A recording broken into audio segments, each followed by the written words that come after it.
Olá, boa noite a todos. Meu nome é Marco Antônio, sou diretor comercial da DPR Telecomunicações. Nós estamos aqui mais uma vez para compartilhar com vocês uma nova, eu diria para vocês, um novo conceito, né? Vocês que já acompanham a DPR, num período específico, a gente vem trazendo para vocês algumas lives com assuntos diversificados, com produtos diversificados, com tendência de mercado. E hoje nós inovamos ainda mais, ou inovamos um pouquinho mais. Nós estamos hoje no nosso primeiro capítulo de uma série que nós chamamos de websérie, a respeito sobre o roteador Nokia, que é um produto altamente qualificado, um produto altamente tecnológico. É um produto que já está consolidado no mercado brasileiro, mas como essa websérie diz, conheço o roteador Nokia 7750 SR1. A nossa ideia é que a gente consiga compartilhar com vocês, obviamente, os benefícios do ponto de vista de tecnologia, mas que a gente compartilhe também os benefícios financeiros que esse produto pode trazer para a tua empresa. E eu digo para vocês, eu tenho clientes, eu como DPR, obviamente, nós como DPR, nós temos clientes importantes que já utilizam esse produto e estão extremamente satisfeitos. Então, fiquem atentos, o nosso marketing está trabalhando para comunicá-los também das datas específicas dos próximos três capítulos. Queria agradecer a todos, queria agradecer quem está assistindo essa live, queria agradecer toda a nossa equipe, e aí eu vou apresentar para vocês os nossos participantes. Primeiro, Ricardo Cainé. Ricardo Cainé é o nosso diretor de desenvolvimento de novos negócios da Nokia. Cainé tem participado com a gente em outras lives e topou participar com a gente desse projeto, porque acaba sendo um projeto, né? Nós estamos falando de quatro apresentações que vão estar pautadas no conteúdo, no conhecimento. Então, já queria agradecer o Cainé pela participação. Eu sei que o seu tempo, Cainé, é extremamente valioso. Então, de antemão, quero te agradecer. Daniel, nosso gerente de conectividade, vai falar um pouquinho sobre os conceitos do produto, mas também vai falar da nossa visão de conectividade, da nossa visão do ponto de vista de DPR. DPR é uma grande provedora de solução para o mercado de ISPs. Eu digo para vocês no que diz respeito a produtos passivos, produtos de redes passivos e produtos ativos, que são os produtos da Nokia. Nós somos um grande fabricante, nós fabricamos hoje, eu diria para vocês que quase que 100% das necessidades dos nossos clientes, nós conseguimos entregar esse mix. Então, queria agradecer Daniel mais uma vez, queria agradecer Ricardo Cainé. Para a gente é uma honra, Cainé, tê-lo aqui com a gente, tá? Falando um pouquinho da DPR, eu vou ser super sucinto e super rápido nessa questão. Para quem não conhece a DPR, é uma empresa de 26 anos de mercado, é uma empresa que nasceu nos primórdios desse mercado de telecom e vem expandindo os nossos negócios nesse período de 26 anos. Nós crescemos demais nesses 26 anos. Hoje é uma empresa extremamente estruturada, uma empresa que efetivamente tem um viés muito forte, muito ativo no que diz respeito à pesquisa e desenvolvimento. Hoje nós temos uma estrutura muito forte aqui em Sorocaba, na cidade de Sorocaba, todo o nosso back-office, toda a nossa estrutura de fábrica e de warehouse, de estoque warehouse, fica aqui em Sorocaba. Então, aqui são alguns bullets que eu queria apresentar para vocês. Pesquisa e desenvolvimento, centro de excelência. Nós temos um centro de excelência junto com o nosso centro de treinamento, que é capacitação de produtos que nós fabricamos, que nós desenvolvemos. Então, nós trazemos os nossos clientes para Sorocaba e, efetivamente, os nossos clientes, além de comprar o nosso produto, além de adquirir o nosso produto, eles aprendem de que forma que esse produto é instalado, eles aprendem de que forma que esse produto foi concebido. Isso efetivamente ganha-se na ponta agilidade, retorno de investimento, isso tudo ajuda ao cliente ser mais ágil no ponto de vista de instalação e ter certeza que é um produto que foi desenvolvido e tem uma durabilidade de excelência. Fábrica própria, nós temos mais de 58 patentes registradas hoje. Eu diria para vocês, para esse segmento, é uma das empresas que mais tem patente no Brasil.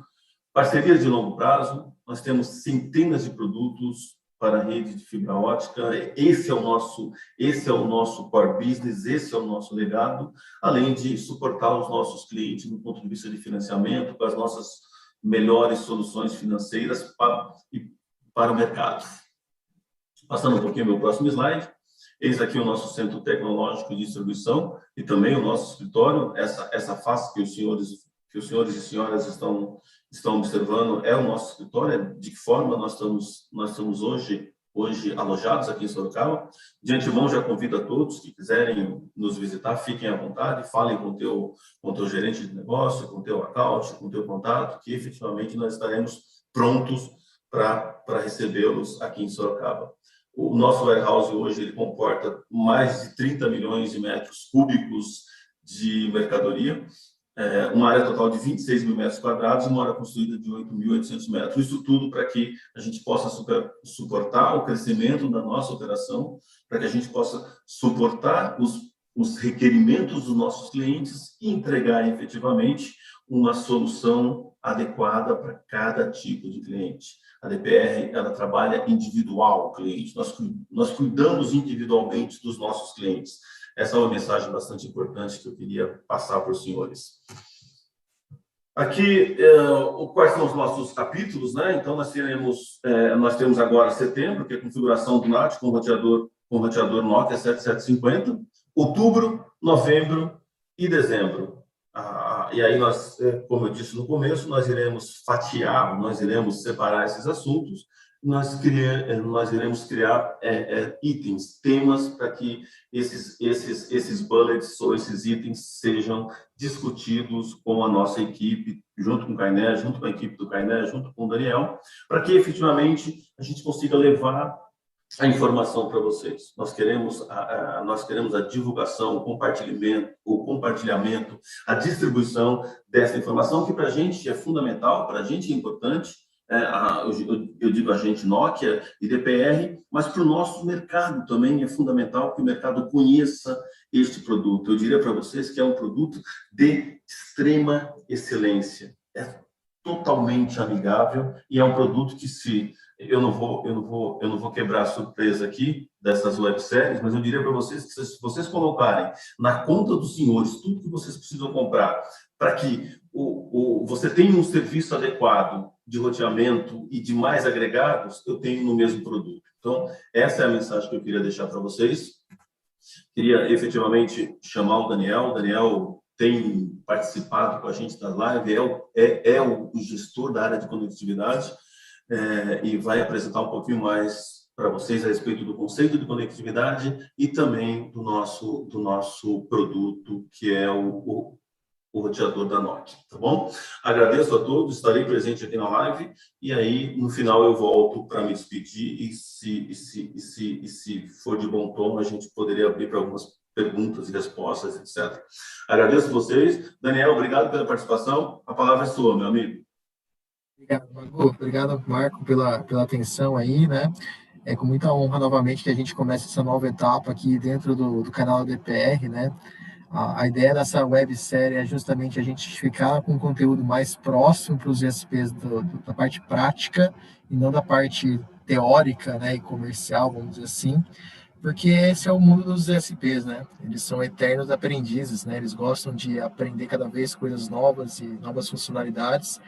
E pensando nesse cenário, a gente traz aqui nessa websérie esse propósito, que é de massificar aí o conhecimento em produtos de excelência no mercado hoje, que é um produto da Nokia, né? A gente está falando de um produto que ele atende aí 50% da camada de tráfego do mundo, né? Então, a linha SR é uma linha extremamente robusta, confiável e adaptável também, que é importante a gente dizer. Então, como gerente de conectividade aqui, né? Meu nome é Daniel Lona. Gostaria de agradecer a participação de todos. E essa parte de conectividade da DPR, ela surgiu aí, deixa eu só passar meu slide aqui, pessoal. Ela surgiu aqui, né, a partir de 2020, né, com a parceria com a Nokia, trazer, além da parte de GPON, que já é muito forte aqui na DPR desde 2017, mas também a parte de conectividade. E quando a gente fala de conectividade, a gente está trazendo aí a parte de transmissão, né, DWDM. Esse é um tema, talvez, para a gente fazer numa próxima websérie, né, num outro projeto de websérie, não nesse aqui. Esse aqui é focado justamente em roteadores da Nokia, que é uma demanda muito crescente com a ativação de novos usuários na rede de FTTH, dos CCPs. Então, eles precisam de segurança, de proteção, de capacidade de conexão com links e também de mitigação de ataques DDoS. São os temas que o Marco apresentou ali para vocês, que vão ser os temas da websérie. Então, a ideia dessa websérie é mostrar isso na prática, mas a parceria DPR, ela vem a partir desse ponto, né, onde a gente criou esse laço com a Nokia cada vez mais forte, e agora a gente está assumindo esse papel de divulgar a parte prática, né? Pôr a mão na massa, hands-on, como é que a gente configura um NAT, por exemplo, a gente configura um BNG, como é que faz a parte de mitigação de DOS, que hoje é muito escasso essa informação na rede de computadores, no YouTube de informações. Então, a gente vem com esse propósito de, como representante da Nokia, né, no Brasil, o maior distribuidor da Nokia no Brasil, a gente vem com esse papel também de conscientizar e de divulgar conhecimento, tá? Então, essa que é a ideia. Bom, pessoal, falando um pouquinho aqui da linha SR1, né? Muito em breve a gente vai começar também a divulgar aí no canal da DPR, vocês podem acessar, inclusive a gente já fez uma live sobre a linha de roteadores da Nokia, falando um pouco mais comercialmente desse produto. Vocês podem depois, acredito que o pessoal do marketing vai deixar aqui embaixo no link, esse link com essa outra live, né, um card, por exemplo, o pessoal clicar, lá vocês podem ter um pouco mais de ideias. Então, eu só vou falar previamente aqui para a gente poder depois já ir para a parte prática junto com o Kainet, tá? Então, a linha SR1 é um produto, vou destacar aqui alguns highlights desse produto, né? O primeiro highlight dele aí é a questão do próprio processamento, né? O processador ele é da Nokia, um processador proprietário da Nokia, vamos dizer assim, né? Desenvolvido. Isso permite a gente trazer algumas tecnologias embarcadas, né? Que dão um salto em relação à concorrência bem significativo, tá, pessoal? Nesse caso aqui, a gente está falando de um chipset que tem uma capacidade de 3 terabytes, né, de comunicação, aí, de capacidade. Então, como é que a gente chega nesse 3 terabytes, sendo que hoje a maioria da concorrência está trabalhando com 800 GB, né, numa caixa desse tamanho? Isso se deve aí à redução do buffer, né, a redução do tempo de comunicação entre o processador e a memória. Então, a gente tem um System on Chip que consegue dar esse salto de 3 tera em capacidade. Então, a gente está falando que a gente pode colocar aí portas de interface de 400 GB, portas de interface, inclusive portas de 400 GB DWDM, pessoal. É um produto extremamente versátil, tá? E bastante quantidade de portas também de 100 GB para você fazer a parte de peeling, tá? Além desse diferencial, né, o chipset ele permite também fazer a filtragem em camada 7, que eu vou mostrar para vocês já já no próximo slide, tá? Que permite a gente fazer mitigações aí de ataque DDoS. Muito interessante para o pessoal que quer colocar esse tipo de dispositivo na entrada da rede, fazendo peeling, e depois até na mesma entrada da rede fazendo a parte do CGNAT e a parte de BNG. Então, o Kainé vai até mostrar uma tendência nesse mercado antes de fazer o hands-on aí, né? Por que faz sentido a gente trabalhar dessa forma? Como eu disse para vocês, né, a gente trabalha aí com diferentes interfaces, né? As placas que esse equipamento suporta são as placas que a gente chama de MDAs, né? Ele é um equipamento que tem 2 rack units que trabalham em configurações de AC ou DC, né? E a gente consegue trabalhar com placas MDAs que vão desde 6 portas de 100 GB até 12 portas de 100 GB e também placas MDAs com 6 interfaces aí de 400 GB, tá, pessoal? Então, imagina você tendo um roteador aí desses, né? Inclusive, a Nokia está trabalhando aí com um SFP muito em breve para trazer para o mercado brasileiro, que é um SFP de 400 GB DWDM, com distância de até 120 quilômetros. Então, no mesmo equipamento roteador, você consegue fazer desse link DWDM, né, com filtro passivo, por exemplo, e também fazer a parte de PIN, CGNAT, BNG. Então, é um produto extremamente robusto, tá? Bom, aqui são algumas placas que a gente tem nesse produto, né? As principais, eu diria, tá? Então, tem a placa de 6 interfaces, a placa ali com 12 interfaces. Então, quando a gente fala aqui na DPR de bundles, né, a gente tem 3 tipos de bundles, o small, o medium e o large. né? O Small é com 6 portas de 100 GB, o Medium é com 12 portas de 100 GB e o Large é com 24 portas de 100 GB, tá? E aí você tem esses mesmos tipos de tamanhos para diferentes tipos de licenças. Pode ser a licença com peering, com CGNAT e BNG, ou pode ser somente peering. Enfim, fica a critério do SP a hora que a gente estiver conversando, entendendo um pouquinho mais da necessidade dele, do projeto que ele quer fazer, tá? Então, aqui a gente tem a interface também, a gente tem as fãs aí, a parte de trás. Vai ser disponibilizado muito também no canal aqui do YouTube da DPR, um vídeo que eu falo bastante desse produto para vocês. Se depois darem uma olhadinha e curta lá também a página e comenta o que vocês querem escutar depois, para a gente falar mais, tá bom? Bom, aqui é um exemplo, né, que eu estava falando de diferencial, né? Hoje a maioria dos roteadores aí, IP, eles trabalham com essa tecnologia por limitação de processamento, né? Então, hoje eles ficam presos ali àquela camada 4, eles não conseguem entrar na parte de payload, né? Onde existe também um padrão de ataque. Com o FP4, a gente consegue descer essa camada até a camada 7, e chegando na camada 7, a gente consegue detectar, por exemplo, um padrão de ataque, e esse padrão de ataque a gente consegue fazer um ACL, criar um filtro no FP4 que protege esse ataque na sua rede do provedor de internet. Então, a gente tem casos, por exemplo, de provedores que estavam utilizando outros equipamentos, né, que dividem as funções entre várias caixas, né, que a gente já conhece bastante no mercado aí do ISP, esses modelos, né, são de baixa capacidade, mas atendem a demanda a curto prazo, mas eles têm essas limitações de fazer filtragem e a gente conseguiu reduzir drasticamente o processamento, né? Hoje um SR1 desse, por exemplo, ele consegue rodar uma rede aí com 90 mil assinantes, por exemplo, com um consumo de processamento de cerca de 6 a 8%. Então, você vê que é um produto extremamente robusto e rodando aí tranquilamente a parte de memória também, tá? Bom, a ideia aqui, pessoal, o Kainé agora ele vai fazer uma apresentação, uma introdução para vocês. É uma honra ter um professor como o Kainé. Acho que a gente tem que falar com o professor, né? Porque ele me ensinou tudo que eu falo para vocês hoje. Então, agradeço a participação do Kainé. E a ideia aqui do Kainé é falar um pouquinho de tendência nesse mercado do NAT. E depois, na sequência, a gente vai falar um pouquinho de como que é feita essa configuração do NAT no SR1. E a ideia das próximas webséries é a gente seguir nessa mesma linha, né?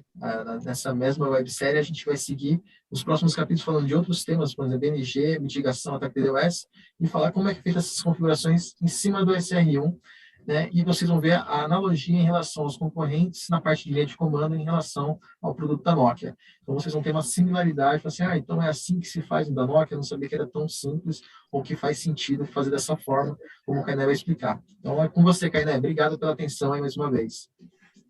Tá ok, pessoal. Muito obrigado. Eu que agradeço aí a ti, Daniel, ao Marco, o espaço aqui que vocês estão abrindo para a gente poder divulgar aqui um pouco de tecnologia, né, e para os nossos clientes, né, para o mercado como um todo.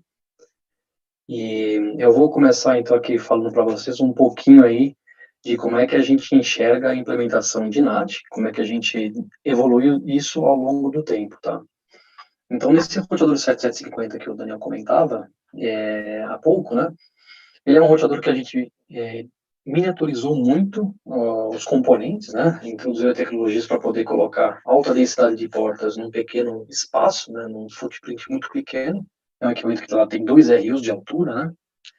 Então, quando a gente olha como essa questão de appliances, que a gente chama aqui de appliances discretos, para fazer aí diversas funções, né, na rede, por exemplo, para fazer DPI, para fazer concentração IPsec, firewalls, ou no nosso caso a discussão de hoje aqui a gente vai falar de CGNAT, né? Nós temos então aí um empilhamento aí de appliances colocados aí em racks, conectados aí por switches e por sua vez a outros equipamentos, a roteadores, e você tinha que se preocupar muito em como distribuir o tráfego entre esses devices, como fazer o balanceamento desse tráfego para poder tirar o máximo proveito aí da capacidade que você tem instalada em dispositivos, né? Então a Nokia vendo essa necessidade aqui, ela colocou dentro da família 7750, né, onde o SR1 é um dos equipamentos que compõe a família. Ela colocou aqui um módulo que a gente chama aqui de módulo de serviços, né, o MS ISA.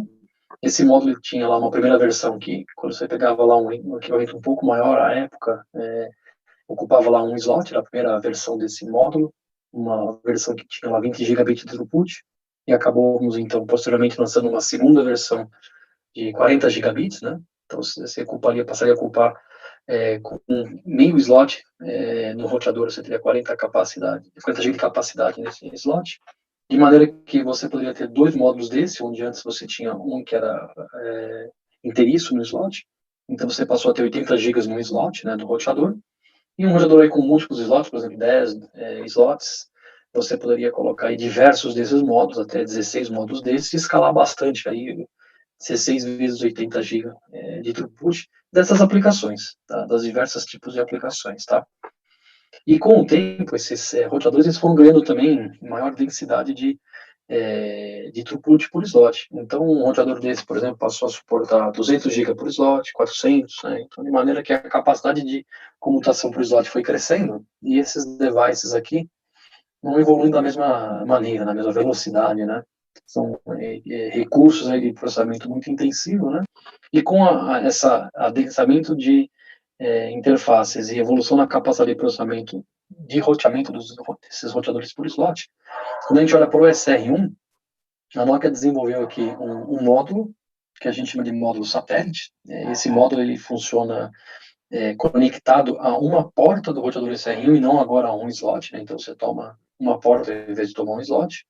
E esse módulo aqui, diferentemente do anterior que tinha 40 GB, ele passa até 80. Então nós dobramos a capacidade e eliminamos a limitação aqui de crescimento por slot, né? Onde você pode agora utilizar esses slots, né, para interfaces. E num roteador como o SR1, que é um roteador bem compacto, né? E nós temos aqui 2 slots, não faria muito sentido para a gente ter um módulo desse aqui ocupando metade do roteador. Então nós lançamos esse módulo satélite, chamado ESA, é a segunda geração desses módulos para serviços, e esse módulo ele é reconhecido como posso dizer, uma placa externa ao roteador, ou seja, você não tem 2 elementos aqui sendo gerenciados, é um único elemento, e você configura os serviços dentro aqui do SR1, e o que o SR1 faz é estabelecer máquinas virtuais nesse módulo à medida dos serviços que você precisa habilitar. Você pode ter aqui até 4 máquinas virtuais dentro de um mesmo módulo e acrescentando 16 módulos para poder expandir não só a diversidade de funções que você pode fazer no mesmo roteador, como também a capacidade. E tudo isso com gerenciamento simples e único, feito através do 7750. O que a gente fala, então, de possibilidades e de interesse aí para as aplicações que os provedores podem encontrar pela frente aí, né? Esse roteador aqui, o SRM, ele é indicado para peering, é uma função em que ele se encaixa muito bem, tem uma tabela de roteamento aí muito grande, ele suporta aí 70 milhões de paths BGP, tem uma tabela de roteamento aí de 34 milhões de rotas, ele permite, com toda essa escalabilidade, você ter as suas conexões de peering aqui e ainda fazer a proteção até a camada 7, como o Daniel já comentou há pouco, né? E a gente consegue, nesse mesmo elemento aqui, ligar NAT. Então, aqui está um exemplo de uma aplicação. Eu tenho uma camada abaixo aqui, 2 BNGs, e se eu quiser fazer NAT aqui, 160 GB de NAT, eu coloco 2 módulos ESA, uma placa de 6 portas, recebo as 2 conexões externas e distribuo o tráfego para os meus 2 outros BNGs que eu tenho mais dentro da rede aí do provedor. Então, esse é um exemplo de aplicação onde você não precisa separar o peering do NAT. Essa é uma opção. Uma outra opção bem interessante também é você fazer o NAT no mesmo elemento do BNG. Então, ao invés de eu ter aqui um roteador de peering, que eu estou recebendo aqui 600 GB, por exemplo, distribuo o tráfego em 2 BNGs, vamos supor aí 300 GB cada BNG. E aí, para atender essa demanda de NAT, que eu coloquei 3 módulos ESA, conectados aqui a um roteador SRM, eu coloquei uma placa com um pouco mais de interfaces, peguei um módulo lá de 12 portas, recebo o tráfego do peering, faço o processamento do NAT e entrego lá, já inclusive a parte de BNG, autenticação, e entrego para a rede de agregação em direção às OLTs. Então essa é uma outra aplicação bastante interessante que a gente vai explorar mais à frente, nós vamos também mostrar aqui um pouco de como fazer isso aqui na prática, tá? Antes da gente falar da parte prática, nós vamos falar então um pouquinho aqui do porquê NAT, né? Talvez esse seja um assunto aí bastante já difundido no mercado, os provedores aí se deparam com esses problemas, né? Mas como a gente sabe, o IPv4 ele esgotou já os endereços públicos há muitos anos e o IPv6 ele ainda não emplacou por completo, né? Então o que muitas vezes a gente acaba fazendo é fazendo topologias, por exemplo, onde eu tenho lá dual stack, né, IPv4 e IPv6 simultaneamente, mas se eu não tenho endereço IP V4 público, eu sou obrigado a fazer NAT. E aí a gente faz essa primeira implementação aqui, que a gente chama de NAT 444, que é a NAT de IPv4 para IPv4 duas vezes, né? Uma vez na casa do usuário, que o próprio roteadorzinho ele faz NAT, e outra na rede, né? Onde faço um novo NAT. Então, duplo NAT, por isso NAT 444. Outras técnicas também existem, né? Menos difundidas, aí, ou menos utilizadas, mas é o DS Lite, por exemplo, onde você tem aí IPv6 puro entre o BNG e a rede de acesso, mas consegue trafegar IPv4 também, fazendo aí o transporte de IPv4 e IPv6. Existe a possibilidade de a gente fazer NAT64, quando você tem um usuário puramente IPv6, mas ele precisa acessar a internet lá em IPv4, né? Então, eu tenho que permitir com que o usuário que só tem a pilha IPv6 no computador dele consiga acessar um host IPv4 na internet. Então, existe aqui uma tradução de protocolos, tá? Então, de forma similar aqui o XLAT, né? É algo muito parecido, mas o NAT64 ocorre duas vezes, né? Corre no CPE do usuário, ocorre na rede, né? Existem outras formas de NAT, como, por exemplo, NAT estático, redirecionamento de portas, né? Então, todas essas várias opções aqui, para resumir um pouco o que é possível ser feito, né? A gente vai focar um pouco aqui no NAT 444, que é o mais comum, mas é legal falar que existem todas essas outras opções possíveis, tá? E nós vamos mostrar, então, como a gente pode implementar o NAT sem comprometer outras funcionalidades do equipamento, sem perder desempenho, né? Continua ainda podendo agregar 128 mil usuários do stack no roteador desse. Consigo aí ter N tabelas de roteamento no roteador, que a gente chama aqui de VPRN, né? E aí a gente tem soluções aí específicas para tratar as aplicações do NAT. A gente já tem aqui o que o pessoal costuma conhecer no mercado como ALGs, no Application Layer Gateway. É aquele NAT em que você tem que mexer um pouquinho na aplicação para evitar aquela quebra, né, quando passa para o NAT. Existe uma alternativa muito bacana que é o PCP, que torna o ALG obsoleto e resolve muito bem esse problema. Você tem, obviamente, a possibilidade de fazer interceptação legal no BNG, né, quando você está falando de BNG e NAT junto. E nós vamos falar um pouquinho de log de NAT, porque uma vez que você faz o NAT, né, você troca lá o IP interno pelo externo, você tem que guardar essa informação por muitos anos na rede, né. E tem várias formas que a gente suporta de fazer isso por syslog, que é o mais comum. Podemos fazer em RAID também, essa é uma opção bastante interessante.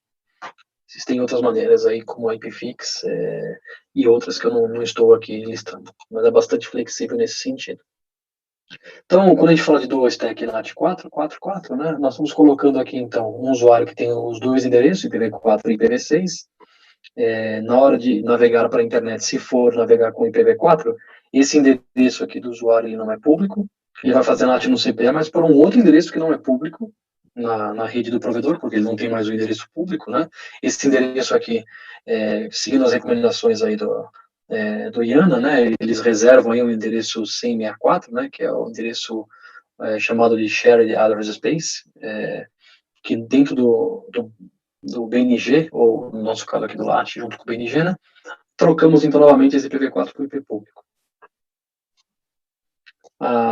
Essa implementação, ela pode ser feita tanto dentro do conceito que a gente chama de NAT dinâmico, que é aquele NAT que você, quando passa o tráfego no BNG, você faz a alocação dos IPs externos e das portas externas no momento em que os fluxos são identificados pelo roteador, né? Então ele é totalmente dinâmico, só faz o NAT se tem tráfego, ou seja, faz o setup da sessão, aloca aí os IPs e portas externos, e nesse caso você tem um log para cada fluxo de tráfego que é passado pelo dispositivo de NAT. Ou você tem um NAT determinístico, que ele é uma outra forma mais otimizada de se fazer o NAT, que quando aplicado de uma maneira bem planejada, ele permite você economizar endereço IP e simplificar teu login também. Porque o NAT determinístico, você deixa já pré-determinado o mapeamento de todos os possíveis usuários internos, do lado, vamos chamar de privado, onde tem aqueles endereços shared, né, para o lado público. Então, você já pré-determina essa tabela de NAT, essa relação entre IP interno e IP e porta externa. Nesse caso, então, você não precisa fazer um log a cada transação, por isso que ele é muito otimizado. E como esse mapeamento entre endereço interno e IP porta externo é determinado por um algoritmo bem conhecido, você consegue, simplesmente sabendo qual que é teu range interno e externo e a porta, o range de porta externa, você consegue recriar quaisquer relações de NAT que aquela configuração te daria. Então você consegue reconstruir essa tabela. Então você não precisa guardar o log inteiro, basta você guardar 2 linhas de informação ali, que a gente vai ver como é que a gente faz isso. Quando a gente fala de NAT dinâmico, essa é uma dos lados negativos do NAT dinâmico, é que você vai ocupar um espaço de armazenamento muito grande, né? Então, tua mensagem lá de NAT, né? Você pega lá um fluxo, né? Eu vou gerar uma mensagem em torno de 150 bytes, né? Para uma entrada de NAT 444. Se cada usuário fizer aí uma média, né? Que a gente levanta, costuma clientes que a gente tem aí ao redor do globo, né? 33 mil conexões por dia, vai dar 5 megabytes de log por dia por cliente. Se você tiver lá 1 milhão de usuários, você vai ter 15 terabytes no mês, né, de log, ou 0,2 petabytes por ano. Se você tiver que guardar isso por 5 anos, que é o requisito legal, né, você vai ter 1 petabyte de storage para guardar todo o teu log. Então esse acaba sendo o impacto do NAT dinâmico, o principal, né. Fora isso, que o teu NAT dinâmico ele requer aí, não é um throughput muito alto, mas pensando em servidores e tal, você precisa de 3 MB de banda para cada elemento, seja NAT ou servidor de log, para cada 50 mil usuários. Isso é uma relação também que a gente observa na prática, né? E torna complicado também um pouco mais a operação, né? Ou seja, você tem que, ao necessitar, responder para uma autoridade pública. Quem era o usuário que estava ocupando o detalhe endereço IP e porta externo, você tem que entrar no log do NAT, verificar lá quem era o endereço interno, que estava naquele range shared, para depois buscar no log do radius, a qual o usuário foi alocado aquele IP interno. Isso porque você está fazendo totalmente dinâmico, né? Então você precisa fazer essas duas correlações.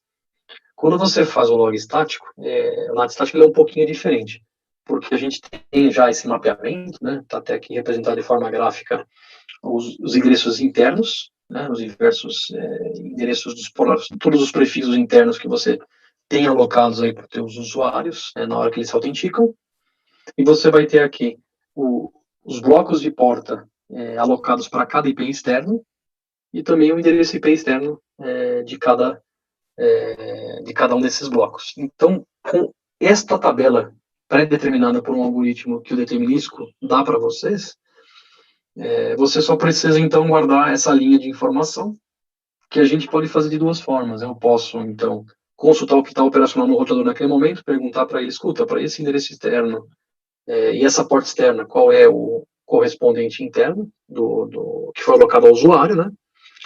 E o roteador, ele cria um script Python bem pequenininho, deve ter lá uns 8 kilobytes de tamanho. Ele gera esse script e copia para um servidor externo, que você pode rodar lá e fazer a mesma pergunta a qualquer momento. Então, se você muda a configuração do NAT em algum momento, porque você precisa pôr mais endereços no teu pool, basta você salvar de novo a configuração, esse script vai ser salvo, tem uma forma de você ver se já foi salvo ou não. Você salva, ele copia para a pessoa do FTP e acrescenta a data lá no final do nome que você determina aqui, né? Acrescenta a data, então basta você rodar lá no servidor e ver que aquele dado usuário, naquela época, estava usando tal endereço IP interno. Então você automaticamente já sabe dizer qual que de uma maneira bem simples e num espaço mínimo, né, que esse script requer, né, você consegue verificar, então, qual era o endereço IP que foi alocado pelo NAT na época. E se você tiver necessidade de relacionar isso com NAT dinâmico, também é possível. Você pode, para algumas exceções, fazer NAT dinâmico. Por exemplo, se você faz um mapeamento inverso de portas, né? Ou se você quer colocar um bloco de portas de estouro, você reserva, por exemplo, 1000 portas para o teu usuário. Talvez não estoure nunca, mas se você quiser otimizar um pouco e colocar 200 portas para o usuário, e uma parcela muito pequena utiliza mais de 200, você pode gerar um log dinâmico só para aquele usuário que estourou as 200. Aloca um bloco extra e loga esse bloco extra. Lá, e aí utiliza os métodos tradicionais, mas você vai estar reduzindo muito o log do dinâmico. Uma outra forma de quando a gente fala do NAT, né, o que eu falei até então era o NAT estático, né, esse determinístico, perdão, que você pode, por exemplo, fazer naquele cenário em que eu mostrei o peering, né, onde você não está associando com o usuário, você não tem usuário no equipamento, mas você está lá fazendo o teu roteador de peering, pode habilitar e implementar esse tipo de NAT lá. Mas se eu fizer NAT no PNG, a gente tem uma técnica que a gente chama de L2 Aware NAT. ele é um NAT em camada 2. O que quer dizer isso? Quer dizer que eu associo o IP público com a porta pública na seção PPPoE do usuário, ou na seção IPoE, se for o caso, né? Eu associo ao usuário. Então, a minha tabela de NAT, ela vincula o usuário com o IP público. O IP privado, ou o IP shared, que você aloca para o usuário, ele é indiferente. Pode ser até o mesmo para todo mundo. Tanto faz qual endereço você aloca, porque a tua tabela de NAT, ela traduz qualquer que seja o endereço que o usuário tem a ele alocado para aquele externo. E a tabela de NAT fica vinculada ao usuário. E o interessante desse NAT aqui, dessa técnica, que, como estamos falando de fazer no próprio BNG isso aqui, quando eu autentico o usuário, quando eu recebo a conexão PPP do usuário, eu autentico no Radius, o usuário, eu faço um account e já coloco nesse account em qual foi o bloco de NAT alocado para aquele usuário. Então, tem um log único, ele é um log determinístico, né, um NAT determinístico também, assim como o anterior, só que eu só aloco aquele bloco de portas quando o usuário conecta. Então, a minha tabela, ao invés de estar já pré-configurada para todos os possíveis usuários internos, como no caso anterior, nesse aqui ele só é alocado no momento que o usuário se conecta.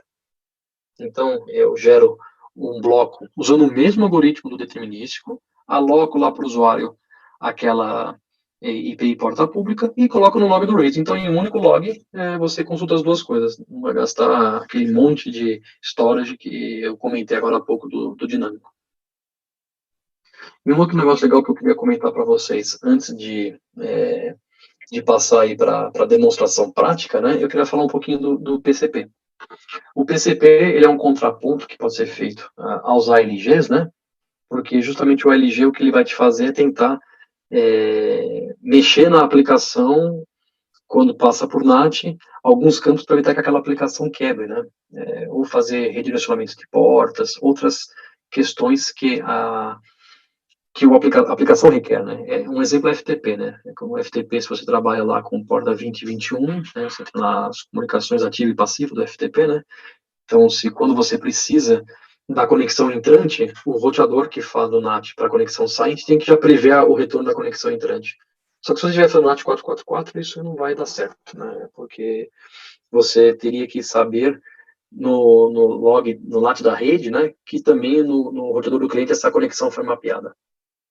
Então, o ALG ele é complexo, ele tem que trabalhar em nível de aplicação no meio da rede, assim como trabalha na aplicação no CPR, e não cobre todas as possíveis aplicações. O PCP, o que ele faz em contrapartida é, se você tem algo na rede do cliente que requer esse mapeamento, ou ainda mais, se você tem dispositivos que rodam o PNP na rede do cliente, como, por exemplo, lá um game, né, um PlayStation, que quer abrir portas aqui no roteador para poder permitir a aplicação funcionar, você tendo no teu roteador um protocolo padrão, né, você pode ter aqui o protocolo PCP, você tem o PCP client, você fala lá com o PCP server que está dentro do BNG, e ele informa para o BNG as portas que foram abertas, para que o BNG possa fazer um mapeamento inverso também aqui dentro do próprio BNG. Então, isso ele evita uma série de problemas que podem ocorrer decorrente de NAT.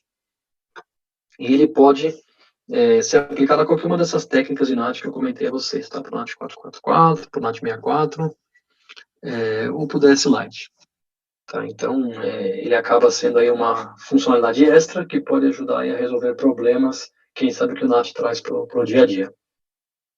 Bom, agora eu falei bastante para vocês aqui da parte teórica do NAT, eu vou colocar agora para vocês aqui uma demonstração de como implementar isso via comandos nos roteadores da Nokia. Vamos demonstrar aí tanto o NAT determinístico quanto o L2AWARE. Olá, meu nome é Alexandre Souza, eu trabalho aqui na área de pré-vendas da Nokia e hoje eu quero falar com vocês um pouquinho sobre o nosso sistema operacional, o SROS, mais especificamente para a configuração de NAT. Tá? Eu tenho aqui um roteador, um modelo Nokia 7750 SR1, e a gente vai utilizar ele no decorrer da apresentação. Tá? Além dele, a gente tem alguns clientes PPPoE conectados e também tem um servidor fazendo a função de FTP e radios para a gente capturar algumas saídas, para a gente enriquecer um pouco aí a apresentação, conforme a gente vai mostrando aí o NAT para vocês, tá? Então, vamos começar aqui. Só esclarecer que esse roteador que a gente vai estar utilizando aqui, ele está fazendo a função de concentração de assinantes PPPoE, tem a função de NAT também, mas também poderia estar utilizando aí para conexão de peering de alta velocidade, tá? E além disso, ele está fazendo a parte de DHCP Server também. Então, começando aqui, eu vou mostrar para vocês os assinantes conectados, né? Então, os assinantes aqui, eles estão recebendo IPv4 e IPv6 também, tanto a parte de WAN como a parte de PD. E assim todos os assinantes. Temos um total aqui de 14 assinantes, tá? E a gente vai utilizar eles, como eu disse, no decorrer da apresentação. Não todos, mas alguns deles, tá? Então, vamos começar aí a parte de análise da configuração. Então, para a gente ver, a gente dá um configure router NAT, dá um info, e aqui a gente consegue ver a configuração que tem no equipamento pronta já, tá? A gente vai falar especificamente de dois modelos de NAT, que é o determinístico e o L2Aware, tá? A gente vai começar com o determinístico, no decorrer da apresentação a gente vai dando uns inputs aí a diferença de um e do outro, tá? Então vamos lá. Aqui na parte de Insight eu tenho um endereço /24 aqui para os clientes receberem, né? O DHCP Server manda esses endereços para ele, mas em cima desses endereços que o NAT vai trabalhar aqui no determinístico. Temos aqui 4 endereços de outside, né? Que é o 32, final 32 até o final 35. Aqui vocês reparem que os endereços são inválidos, mas o que a gente vai encontrar por aí são endereços válidos, né? Aqui eu só estou usando esse esquema aqui para apresentar a vocês, tá? Então não se preocupem muito aí com o endereçamento que eu estou utilizando, tá? Aqui na parte de outside, a gente também vê que a gente tem um port reservation de 1000. O que seria esse port reservation de 1000? Cada assinante que recebeu o IP de outside, ele vai poder ter um range aí de 1000 portas para trabalhar, para navegar na internet, tá? E esse subscribe limit 64, isso quer dizer que eu vou poder usar esse endereço aqui 64 vezes para os assinantes, tá? Então, cada assinante recebendo aí um range de 1000 portas e eu podendo repetir esse endereço 64 vezes, eu vou ter um range aí de 64.000 portas para estar utilizando nesse equipamento, nessa configuração de NAT aqui do determinístico, tá? Para a gente ver isso daí um pouquinho melhor, eu vou dar um comandinho aqui, show router NAT LSN blocks, tá? Esse LSN aqui, ele veio de large scale NAT, tá? E aqui a gente consegue ver o que eu estava falando lá na configuração. Então aqui tem o primeiro IP, né, do nosso range de outside, trabalhando na porta de 1024 a 2023, e o assinante que receber esse IP vai poder navegar com essas portas e com esse IP. O segundo assinante que receber este outro IP aqui, do range inside, vai poder utilizar o mesmo endereço, mas com outras portas, tá? E assim, até a gente chegar no final lá das quase 64.000 portas desse primeiro endereço, que está exatamente aqui, ó, 10.60.60.32, trabalhando no range de 64.024 a 65.023, sendo que este seria o IP interno, tá? Aí acabou o range de portas lá e a quantidade que esse endereço pode se repetir, que eu fiz na configuração. Ele vai começar a utilizar o próximo endereço com as portas mais baixas e assim vai até as portas mais altas, para todos os endereços que eu configurei.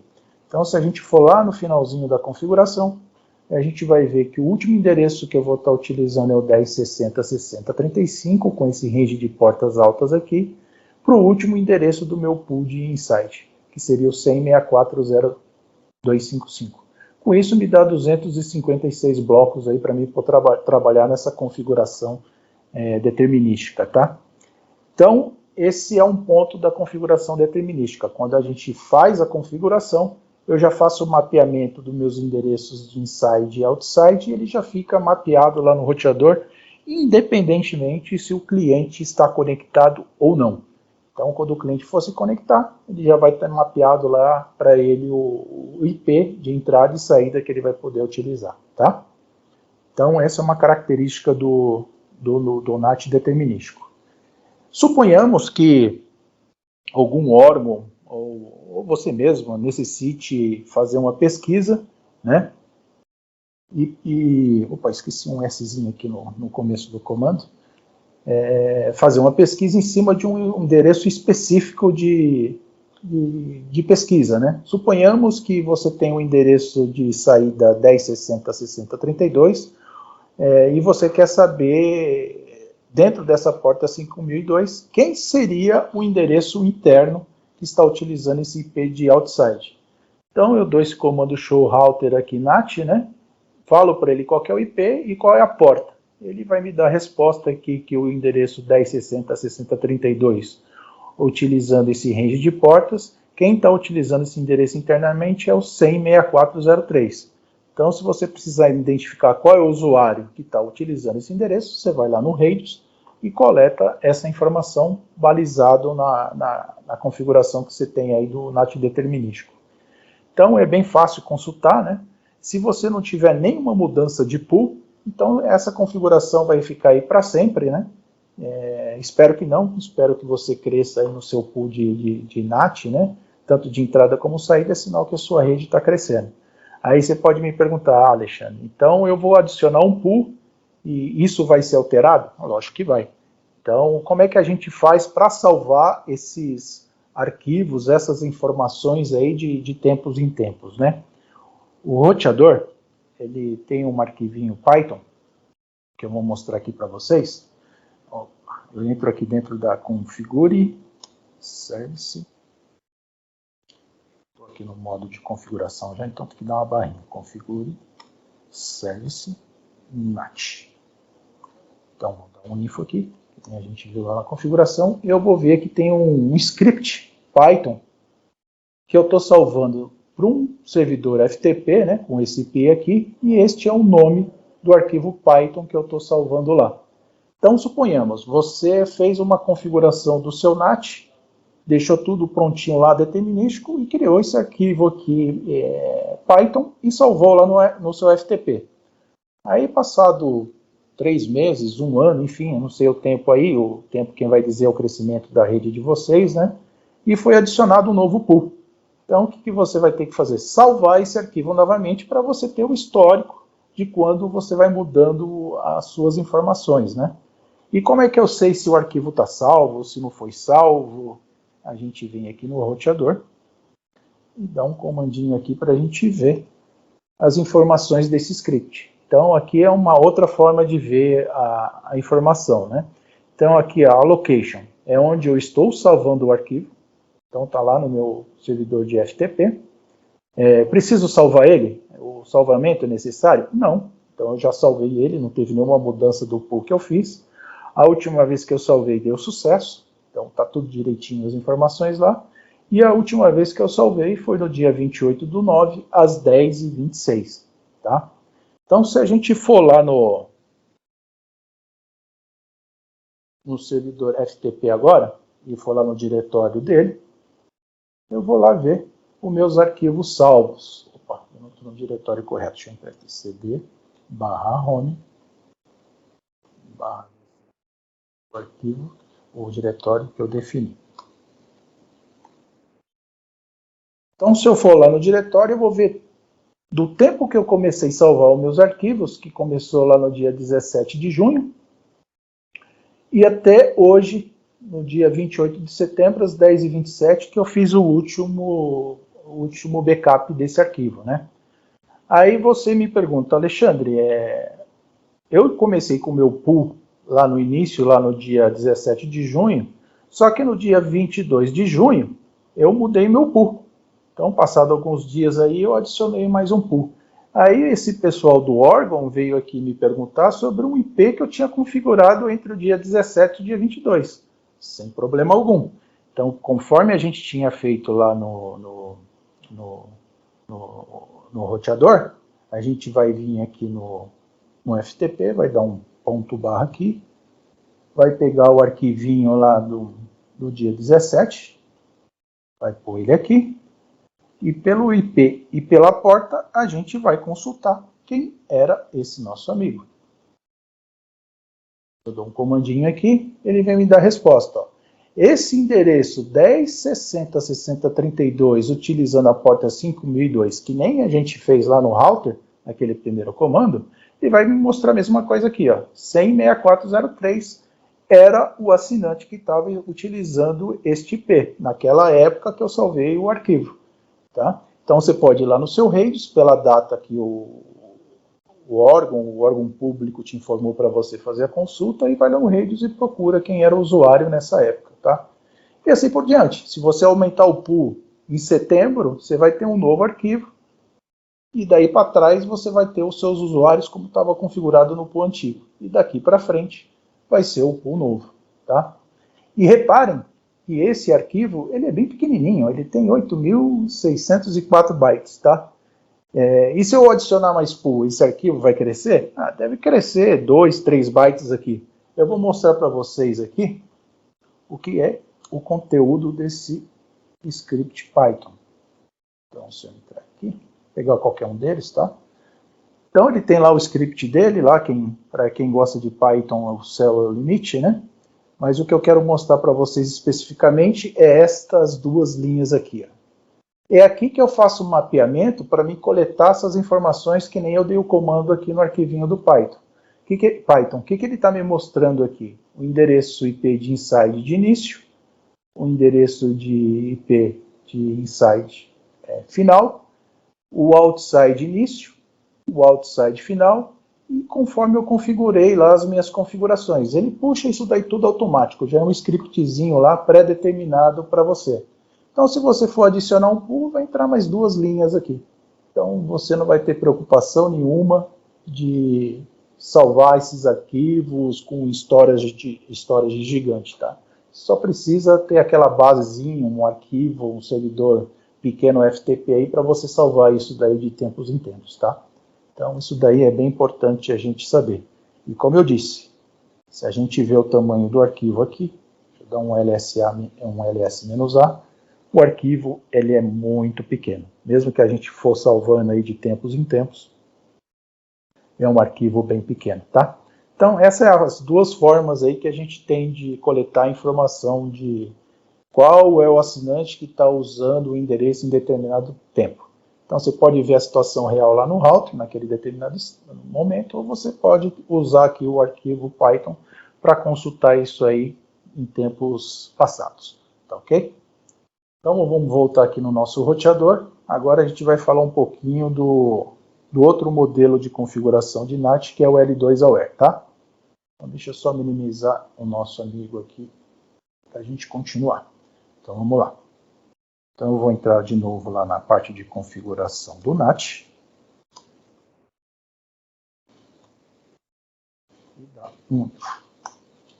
Então, aqui a gente vai falar do nosso amigo L2Aware, que é uma outra metodologia de configuração de NAT. Então, ele tem lá um endereçamento de inside, que é o 100.64.1.1, tá?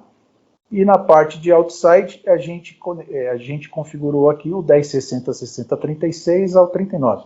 Da mesma forma que está lá no determinístico, tem 4 endereços aqui que a gente vai usar.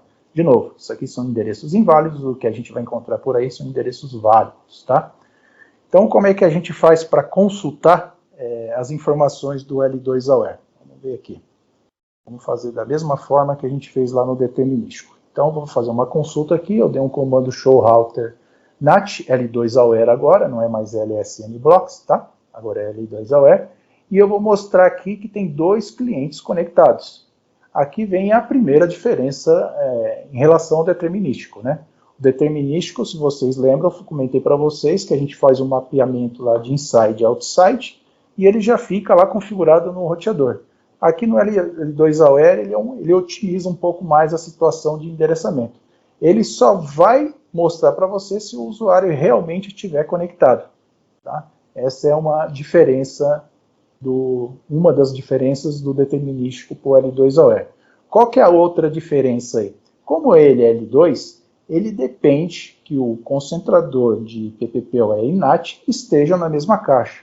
Porque o L2 ele não vai fazer o NAT em cima do endereço IP. Ele vai fazer o NAT em cima do subscriber. Então, ele vai fazer o NAT em cima da informação do subscriber ID.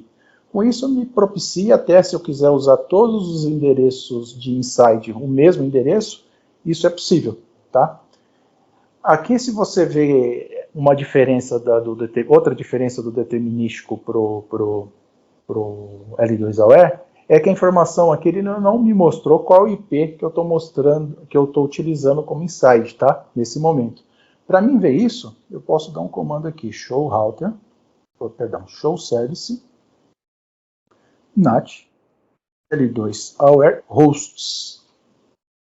Aqui ele vai me mostrar muito parecido as informações que eu tenho no determinístico. Então, para esse usuário, eu estou usando o L2AWARE, eu tenho um endereço de outside, por exemplo, para esse assinante aqui de 10.60.60.37, e ele está utilizando o IP interno 10.64.158.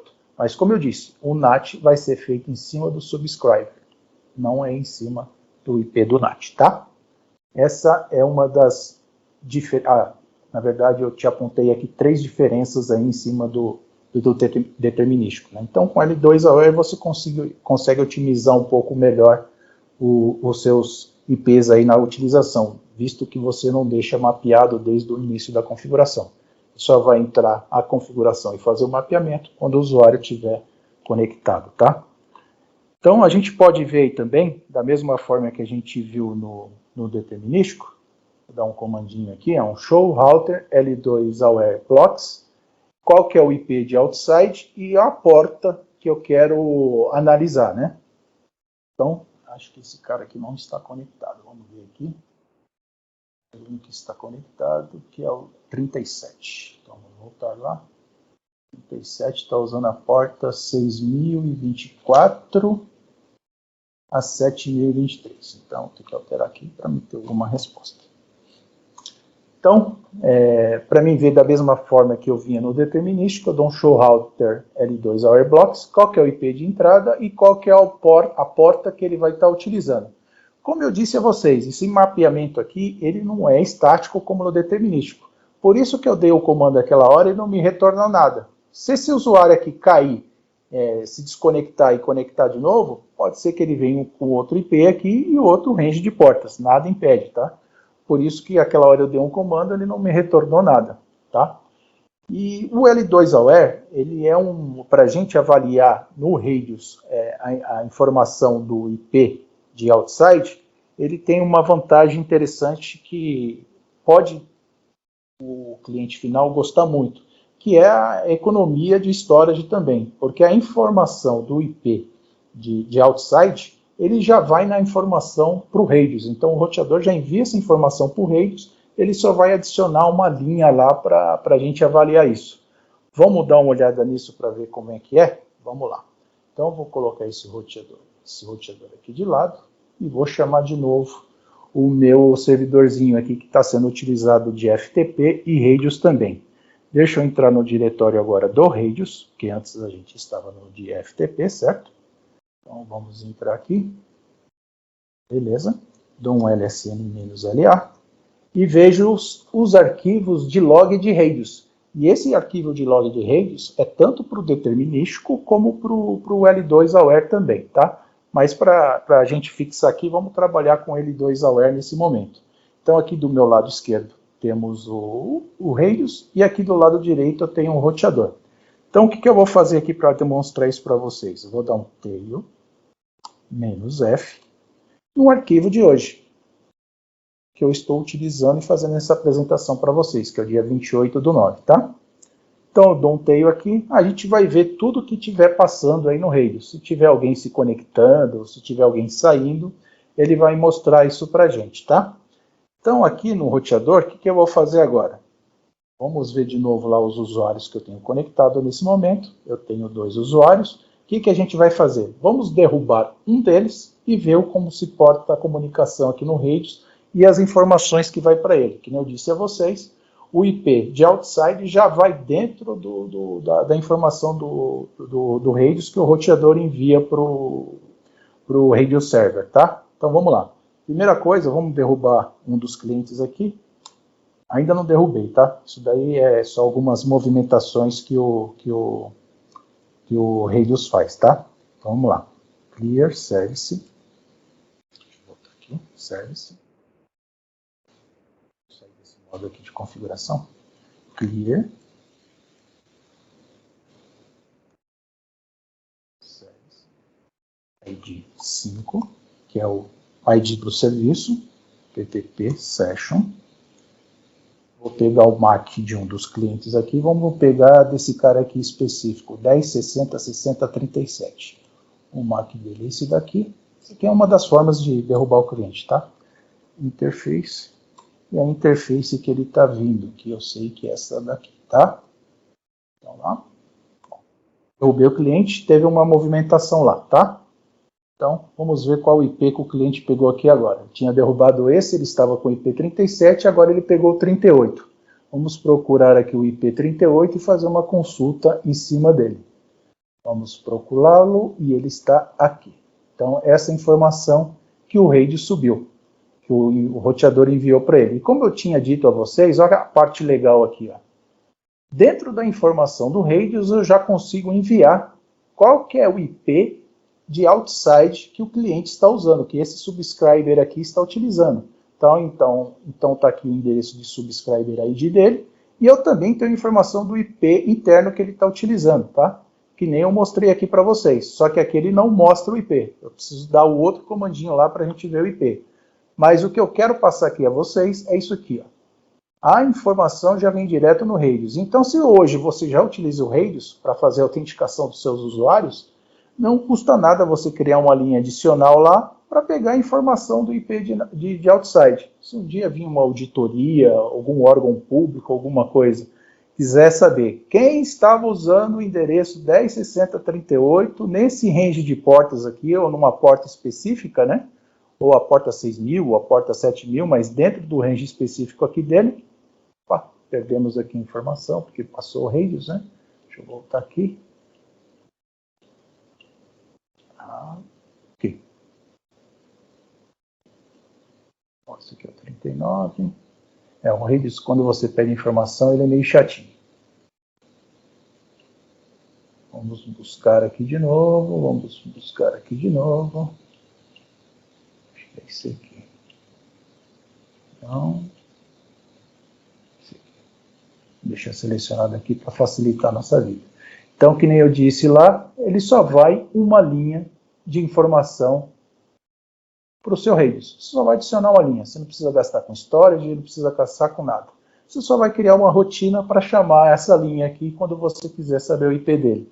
Então, chegou o órgão lá de auditoria, quero saber quem é o IP na porta tal, no dia tal. Está aí no log do seu Radius. Essa é uma das facilidades aí que o L2 Aware traz para você, tá? Então, pessoal, era isso que eu queria mostrar para vocês. Bom andamento aí na apresentação de vocês, tá? Até mais. Muito bem. Voltamos aqui, então, à nossa apresentação. Acabamos aí a demonstração do NAT, né? Tanto o NAT determinístico, que pode ser aplicado no peering, quanto o NAT L2 Aware, que pode ser aplicado junto com o BNG, com os benefícios que a gente acabou de ver, né? E nós vamos falar um pouquinho agora de como é que a gente pode crescer o ISP de forma sustentada, né? Então, vamos olhar um pouco como é que estamos hoje, né? Nós temos aí múltiplos elementos, um CGNAT separado aí do BNG, separado do roteador de peering, isso tudo também multiplicado por N elementos, às vezes por vários sites, tudo isso dado a baixa escalabilidade dessas soluções que hoje estão aí implantadas, né? Essa baixa escalabilidade leva aí a multiplicidade de elementos para poder atender a demanda, o que acaba tornando aí a rede complexa, o que dificulta a resolução de problemas, né? Toma-se mais tempo para resolver os problemas, o que leva a reincidências de problemas, né? Porque você tem complexidades e muitas vezes os problemas que surgem não são exatamente iguais aos anteriores, torna mais difícil aí troubleshooting. Isso eleva o custo, né? Porque você tem que manter muitos elementos separados, expandir muitos elementos separados, né? Torna mais difícil a implementação de segurança. E você acaba resultando em baixa qualidade de serviço. Você poderia ter um serviço melhor prestado, E de que maneira, né? Como a gente poderia estar? A gente poderia estar unificando os serviços para simplificar a rede, ou o PIN junto com o CGNAT, ou o BNG junto com o CGNAT. Isso vai simplificar a rede, o que permite você reduzir as incidências de problemas, porque estamos simplificando muito a rede, melhorando a questão operacional no dia a dia. Vai te reduzir o custo, seguramente. Você vai ter uma rede aí que tem o menor custo de manutenção, o menor custo de expansão. E isso é possível porque temos aí uma solução confiável e que permite aí escalabilidade e confiabilidade para a rede aí dos nossos clientes. Quanto que custa isso, né? Se a gente comparar uma curva de investimento de uma solução de um competidor que diz ser mais barato, quando a gente olha, à medida que esse tráfego vai crescendo, ela não se mostra mais barato, porque você tem muitos custos de upgrades escondidos. Então você tem aqui, por exemplo, custos de upgrade de processadoras, custos de upgrade sucessivos de interfaces. Em um dado momento você tem que empilhar um segundo equipamento para poder chegar onde? Para poder chegar muito abaixo ainda da capacidade do SR1, que estamos falando aqui, né? Então é um investimento que se mantenha estável, você não precisa ficar trocando equipamento, empilhando equipamento. Ele se comporta de forma não explosiva do ponto de vista de crescimento do custo. E não só isso, a gente quando fica com a impressão de que inicialmente é mais barata a solução do competidor da Nokia, ela não é. Por quê? Porque nós somos uma solução de BNG, quando você coloca o NAT junto, a solução da Nokia de cara já fica imbatível em competitividade, em preço aí para os ISPs, né? O NAT associado ao BNG tem um custo muito menor, então a gente está vendo aqui uma comparação de custo das funções, né? Como se eu estivesse segmentando aí as várias funções do equipamento da Nokia, apesar que nos outros comparativos com os competidores são realmente soluções segmentadas, né? E é interessante a gente olhar não só o custo do próprio BNG contra BNG e NAT contra NAT, olhando o custo total, mas também olhar a parte de infraestrutura, né? Você ainda economiza em log quando faz esse tipo de implementação. Então você está gastando menos já no primeiro dia da compra com o equipamento da Nokia. Você está montando uma rede mais robusta, mais escalável e com maior facilidade operacional. E isso não se reverte só no custo de aquisição, no investimento, né? A gente fala em TCO, que é o Total Cost of Ownership, o custo total da solução. Falamos também de quando você tem que mantê-lo na rede, né? Para manter uma solução na rede, você tem que levar em consideração que os equipamentos empilhados, eles consomem mais energia elétrica.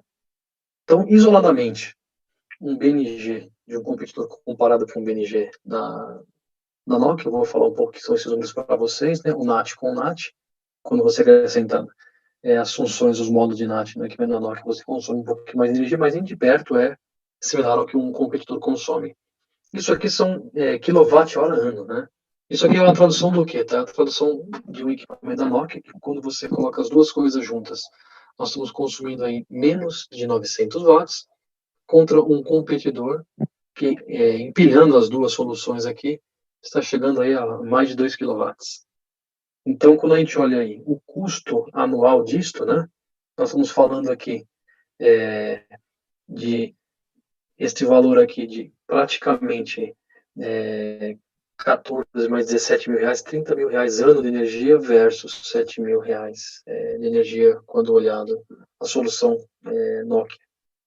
E se você pensar que isso aqui é a situação inicial, né, aquilo que parecia mais barato com o competidor e não é, não só no investimento, como eu mostrei a vocês, mas também na manutenção. O custo total aí de propriedade é muito melhor. Você vai gastar menos energia, gastar menos com operação e vai gastar menos no investimento também a optar por uma solução da Nokia. Bom, isso aqui era o que eu ia comentar. Vou passar de volta a palavra aí para o meu amigo Marco, para ele dar sequência aí na apresentação. Obrigado, Marco. É contigo agora. Kainé, obrigado. Excelente apresentação. Como eu comentei no início, essa apresentação ela tem um cunho mais técnico, um cunho mais didático, e foi isso que aconteceu. Queria realmente agradecer o teu speech, as tuas palavras, e aí eu vou parafrasear o que o Daniel disse. Você é o nosso professor para esse para esse produto, para esse mercado, tem nos ajudado muito. Só tenho realmente a agradecer. Aproveito para agradecer também o Daniel, não sei se o Daniel tem mais algo para comentar. E, como sempre, agradecer a equipe nossa aqui, a Juliana de Marketing, junto com a Nathalie, que tem feito um trabalho excelente para a gente. E esperem que os próximos capítulos dessa live ou dessa websérie vão ser ainda mais interessantes, tá bom? Daniel, obrigado. Você quer falar alguma coisa? Obrigado. Bom, só para enfatizar para o pessoal, né? A gente tem então mais 3 episódios, tá, pessoal? Esse aqui foi o primeiro episódio de uma série de 4 da série de webséries que o Marco, né, comentou. E o próximo episódio vai ser aí no final de outubro, agora no final do mês. A gente vai manter uma cadência aí de praticamente na última semana do mês. A gente vai trazer essa websérie para vocês do roteador. Então, o próximo episódio, não percam, né? Vai ser como implementar os serviços no SROS, tá? Depois a gente vai ter um terceiro capítulo aí, que vai ser como implementar o BNG nos equipamentos da Nokia, né? E depois outro que é muito interessante, bem atual também aí com a questão da pandemia, que é a parte de segurança da informação, né, do USB para a estabilidade da rede e mitigação de ataques hackers aí que os SPs estão sofrendo constantemente. Então esse produto vai ajudar muito e a gente vai mostrar essas configurações também para enriquecer e com o nosso professor aí, mestre Kainé. Muito obrigado, Kainé. Pessoal. Legal, gente. Muito obrigado. Até uma próxima aí. Obrigado, Kainé. Obrigado. Boa noite a todos. Fiquem com Deus. Tchau, tchau. Um abraço. Tchau, tchau. Até mais. Obrigado, pessoal. Até a próxima websérie.